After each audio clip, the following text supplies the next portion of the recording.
ఒక్క నిమిషం ప్రార్థన ఆగినందుకు కొంతమంది చచ్చిపోతున్నారండి. పర్లేదు రేపు చేసుకుందాం అంటావేంటి, ఈ వారం కుదరదు అంటావేంటి? ప్రార్థన కాలమును వ్యర్థపరచకూడదు, నియామక కోడికలను ఎగ్గొట్టకూడదు, ఉపవాస ప్రార్థనలు మానకూడదు. చేతులు పరువెక్కి కాస్త రిలాక్స్ అవుట్ చేతులు తిప్పితే ఈ లోపే కొందరు చచ్చిపోతున్నారు.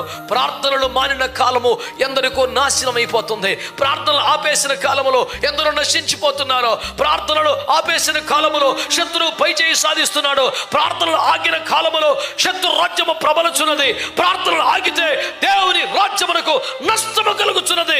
కనుక ఏ విధము చేత కూడా ప్రార్థనలకు అభ్యంతరం కలగకుండా దేవుని సంఘము సకల జాగ్రత్తలు తీసుకోవాలి. దేవుని ఆత్మ సహాయాన్ని తీసుకోండి.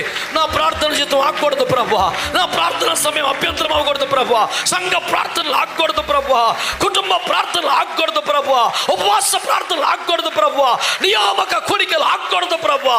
ప్రార్థన ఆగితే నష్టం అదే.